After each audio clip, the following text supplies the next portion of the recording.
Are we on? Oh yeah, we're on. Okay. Hello, thanks for coming back to my channel, or thanks for coming to my channel. Today am reviewing Stump by Nathan M. Rosario.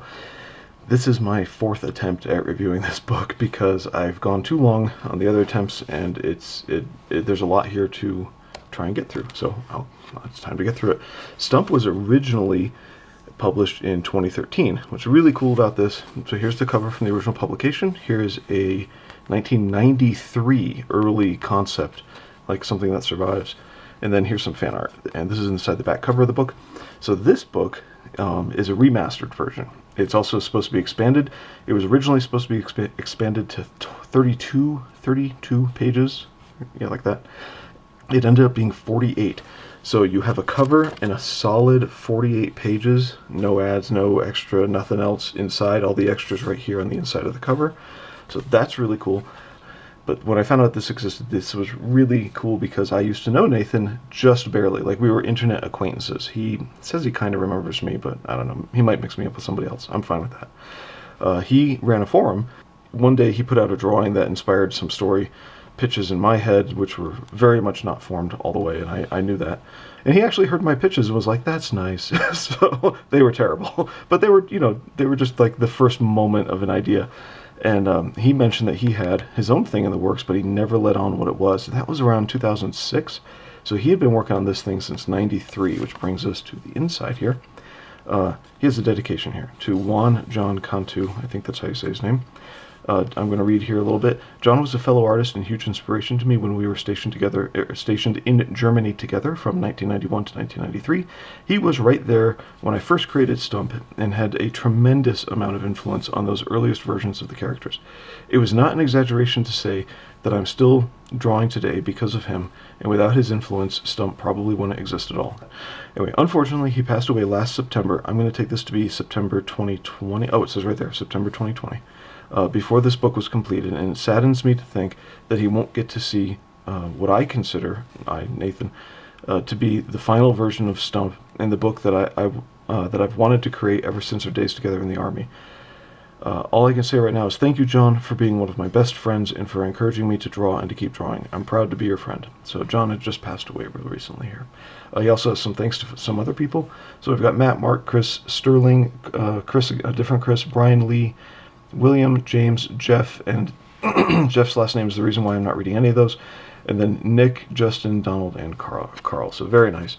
So when I found out that Nathan, got his book done, I was really excited. Like, cool, this dude I kind of loosely, barely knew, got his stuff done. And what happened was he was running the forum, and that made him have to move from New Mexico to Hillsboro, Illinois, as part of his job. And this story ends up taking place in Hillsboro, Illinois, just for the influence there. So we get into the story. This starts with some internal monologue. And one of the things that happened immediately as soon as I read this was I started getting a really hypercritical eye because I thought, if this is good, I'm going to want to review it. Anyway, it's good. And so reading the first line, the way certain dialogue or monologue is written, you have little words like, oh yeah, and okay, so, or okay here, and it made me initially read it completely wrong, which doesn't match the character at all, and I caught myself about somewhere in the second bubble. So, okay, what the hell? How long have I been unconscious? Did anyone else survive the explosion? That is not the character. And so, if you recognize the soy voice thing going on, then you'll understand why I started reading that way. So there's a little trouble in the writing where the stray words that start out, what's going on here, start out about a thought or a sentence, for example, those do get in the way a little bit. That's just, for the most part, that's just me. However, some of the writing does require, like, so what's the last thing I remember? Now, I thought, why is he putting this in words? We don't think these kinds of things in words. Well, you have to. Otherwise, you don't know what the character is thinking, even though naturally a lot of these things that we think, we don't put into words. We just think them. We might think in pictures or be able to draw a picture of something in our heads, but that's how dialogue goes. What I do like, and this will come up later, is he's actually using thought balloons, the cloudy kind, in order to draw this out. So yeah, we have a little naked guy in space. You can't tell how short he is here, but he's short. Our character, Stump, who does not have a name yet, he is falling through space. He would be burning up on re-entry, but apparently he's super tough. We get that. He crashes into a building next to the Orpheum. This is a landmark in Hillsborough, and so it's recognizable. And then, of course, we see him waking up from that. One of the things that came up was how a lot of this could be condensed in these first few. However, some of this can't be condensed because you need page turns at certain events in the story. So if you're going to try to take these 3 pages we've seen so far and work them down, you'd end up with it would be too rushed on one page or things like that. So taking these 4 up here and condensing them down, that's possible here to make it just 2 panels, but it doesn't. If you tried to do that with more of the story, it would break the pages at weird spots or whatnot. Let's see. So we see more of him thinking, no, this is in red, and that's an oddity, but that does become meaningful later. So as long as I'm bringing that up, one thing Nathan did really well in the writing for this was he made this structured. Down here we have Jim. I keep mixing up Jim and Joe, and somebody tapping to get let out from the rubble, and Stump here in silhouette, but you can still see him. And his main features, eyelashes, brow, and nose, they're all recognizable. He's not invulnerable, apparently, so he doesn't burn easy, but he took a nice whack there from the landing. There we are. So we turn the page, and here he's rescuing a poor little old lady down here in the corner from the rubble, and the whole gag here is that he's still nude, and of course her well-placed word balloon there to take care of that. Now, this is another thing. Lettering is something I'm not totally sharp on all the time, and here, like, the tail from this is pointing at his lat, when the rule is you always have these pointing at their mouths, etc. And with this sound effect, the rumble crack, if we've read through here and we see him in the background, and then we read here where it looks like he's sitting but he's actually doing a squat to lift, that would be a snatch, I guess. We probably aren't going to like take our eyes all the way back there. We already saw it while we were reading up here, and so this balloon belongs over there. Move these down, and that one over, and that might fix the flow a little bit more. So that's really the one major lettering page problem I can recall. I wouldn't say lettering is a problem through actually the rest of the book. I think it's for the most part fine. And anyway, that's enough technical stuff. Back to the story. There is dialogue, and so yeah, he gets an emergency blanket to wear and whatnot. And again, he's being looked at. We discover aliens. Somehow humans on Earth don't know about these aliens. As he deals with this alien who's trying to tell him something important, Klalu Klokno. Apparently that's important because he keeps repeating it. So we've got several things set up at once. He just fell to Earth. People are kind of trying to take it in stride, but not really. And that starts to get into some of the humor that I really like about this book, which is you show common sense from 2 different points of view, so 2 different common senses that clash, and it's so that kind of natural situation that ends up humorous is what gets me. So something with this creature he just punched with a lot of eyeballs is apparently spying on them for a little, miniature Cthulhu man over here. And then we get to a flashback. Here we see some of his origin. He was in the military. He's exploring on a planet. This is him just popping out of this creature's mouth. And his buddy, who is taller but built the same. So we get back to the town, and there's describing cleanups. There's a lot of exposition that's hidden. This is like the big exposition. There's a lot of exposition in here, but it ends up being done well.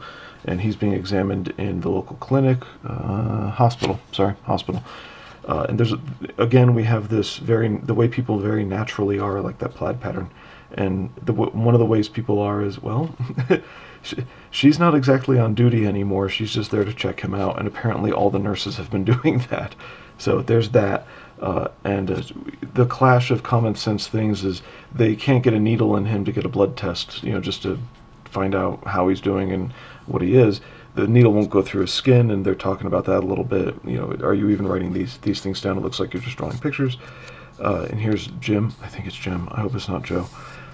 Jim comes back with clothes for him, thankfully. Let's see. This is, again, the clash of common sense things. He says, you're going to have to talk to me a little nicer before I explain the best way for you to stab me. That just made me laugh. And she's saying, well, I'd settle for a blood sample, but these all broke on your skin and whatnot. And later she gets dismissed. Now, Sometimes there are little pauses in here, which is good. This is a bad frame because it's obviously either a paste-in of the police car or a trace of a photograph of a police car or whatever, and that's like, it really stands out because of the hard edges there. That comes up again later. So here with this one and the story pacing, it does slow. You get a lot of words, and then there's a moment of silence. So you actually feel the moment of silence when we get through here. This image actually just coincidentally really does look like a real person, and I know who the person is. They're going to head out to where Jim has a problem, and he's just using this strong guy who seems indestructible to sort of solve the problem. But in the meantime, we get an expository flashback that explains how he's a human and not from Earth. Oh, also, my book's trim is really close here on the edge, so he says that he's going to, on next volume, or maybe reprints, I think next volume, I don't think they're going to be reprints, he's going to be more careful with that. So Jim, finding out like where this guy comes from and whatnot, it's like, look, you're strong and indestructible, we have a robot problem, can you help us with the robot problem? So, as long as you're actually human. Now, as far as his faces go, the faces are really consistent, which is good in terms of shape and whatnot, the little nose and chin and all that, and the chin alignment here with the back and front of the jawbone. Plus, we have found out that he is a military guy, and so sort of this being more reserved like this, pun intended, or stoic, it fits somebody with a certain amount of military training. He's human in this way that this does make sense, in a place where he's genuinely curious and a little confused about what the heck's going on. And he's been, notice the plaid pattern again. So compliments on the art here.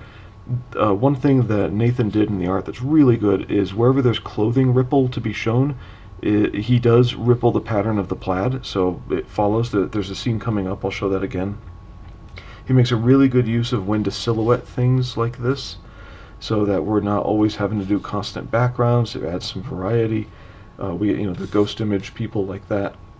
Now what's funny is in this ghost imaging of people, the plaid sticks out, but in this one it doesn't. I think it works either way. So plaid sticking out there. So this isn't just plaid cheaply pasted into a shirt shape and then not made to move around, or made to wiggle the fabric or anything like that. This is the one face that looks a little bit different. That's a really tough angle to switch to.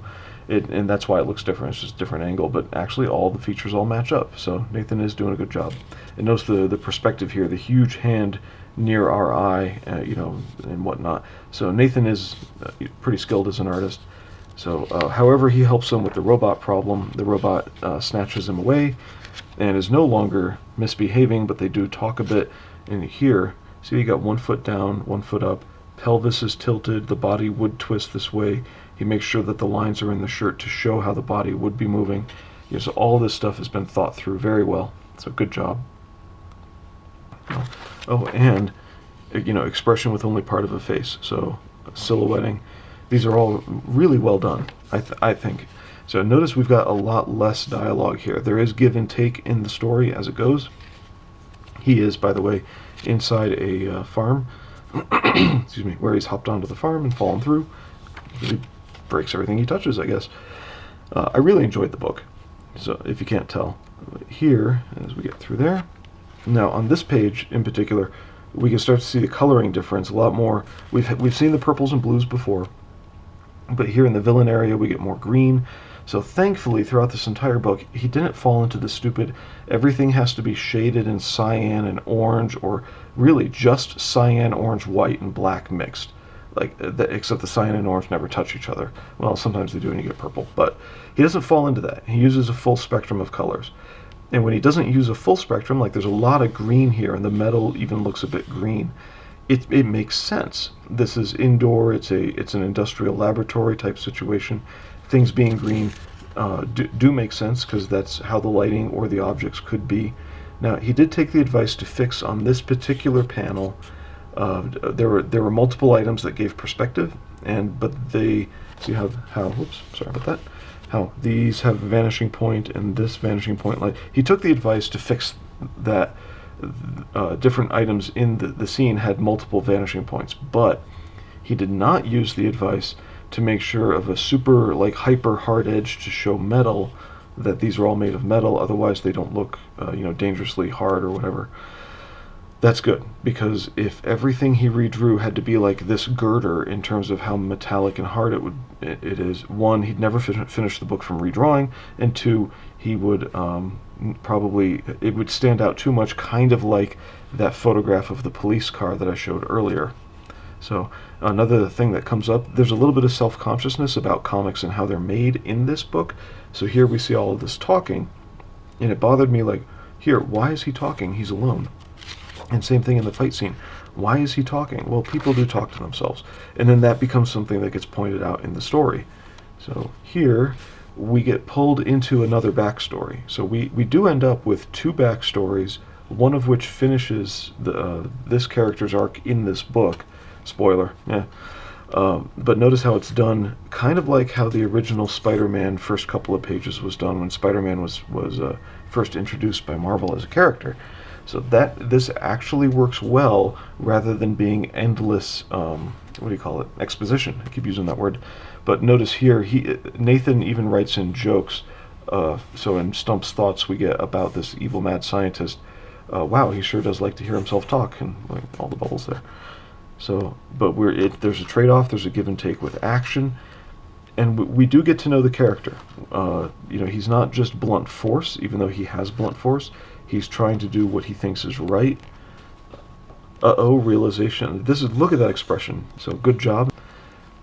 Where he's battling this out does explode, and we see him come spitting out. I think that's him right there. If it shows up on camera, there's like an arc.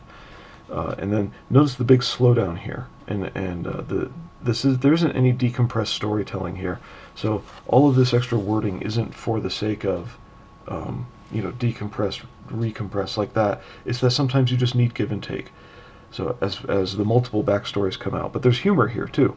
He was supposed to do something inside the tower inside the farm there to disable a transmission tower, and he gets all the way back up the hill and gets reminded, hey, you didn't turn off the tower, but no, it's okay, the tower blew up anyway. So we get a little more backstory out of the robot for what's going on in his life and where this all came from, as I plow through this and hope I don't forget anything. Okay, I talked about coloring. There's a full rainbow of coloring in here. Lots of structure. Oh, the way things are worded is I appreciate it. Most of the characters have different voices. There are real people in here too. A couple of the cops, I think these two guys are real people, and I'm not so sure. We do see early on, and this is a really cool character device that I like. Early on, Jim here is on the phone with Mark, and we don't ever get to see Mark. And then later, Jim is on the phone with Mark again, and then Mark is inside the truck because it's his red truck. And I like this little gimmick that's being used of that there are other characters we just never see, but they end up playing a part. So I think Mark has a line here, unless that's Jim talking. There's not much open this time of night except fast food. I hope you'll be okay. And Stump is answering, I guess that depends on what makes it fast. Because he knows that Earth exists, and you find this out in his backstory. The alien humans know that Earth exists, and it is explained how they can be human and aliens, but they don't know everything about Earth's culture, and sometimes there's a couple lines on that get crossed here and there, but it's nothing too big. And here are the two cops who might be real people before. It starts snowing, so this is a Christmas story, because there's snow in it. We've got that down. And then suddenly we're back to Mr. Cthulhu, and the story gets to wrap up. But before it does, we go back to what was going on in this military background. And what's nice in terms of character development, they discovered this planet is basically on its way to destruction, and they just discovered there's a population living on it. So what we see here is and this is in the sky of the planet, notice the people and the little aliens are down there. So he's got silhouetting again. They're watching their moon being torn apart, and their planet is destroyed, I think, as a result of it, but either way, their own planet is disintegrating, their own being this little critter here, this poor guy. And this ties into the beginning. It doesn't explain exactly how he gets thrown across the universe, but this is, or the galaxy, I guess, this is the event that causes it, and why all of his clothing burned off. And in this scene alone, we get to see more of his character than we've already seen. So we've got a lot of character development throughout the book, despite him being like the stoic military type who is, reserved and holding his cards close to his vest.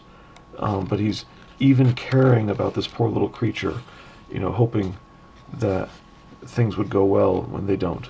The shock and surprise there. And he doesn't remember how he got transported or know how he got transported. In the end here, I didn't want to show the snow scene in Mark's truck, but he's talking with his robot buddy. And I hope you read this and get to know the robot buddy. I like how some of the humor here is very almost military. A little editing error. He should have an undershirt on, but I guess that's just different versions at different times. And he says, is there anything you need to eat or drink, diesel unleaded? And the robot says, I'll take milk if you have it. And Jim says, robots drink milk. Got it. The robot, as Jim is leaving with his hand against his head, says, all this is really starting to take a toll on his sanity. And Stump, who is human, says, yeah, we probably could be more careful or he'll pop a gasket. Do you really drink milk? No, I'm just messing with his head. Do you have any idea how many times he shot at me? So, sort of this, you've punched me in the shoulder enough times, I'm going to punch you back in the shoulder once in a while, is a humor that pervades the book. And I do like the closing. We do get a closing to this initial story of his landing on Earth. We don't get every detail about him. We have a good sense of his personality and character. It's well drawn, whatever you want there. It ends, so there's closure brought to all those things, except for little Cthulhu man, if I find him. Yeah, this guy. And so this is a setup for a further story. Mangrel, I guess. This could be considered setup for a further story where one chapter is closed, but they might have further adventures even if we didn't have this going on. Because, hey, they're in this world now. So I'm really proud of Nathan for how well this turned out.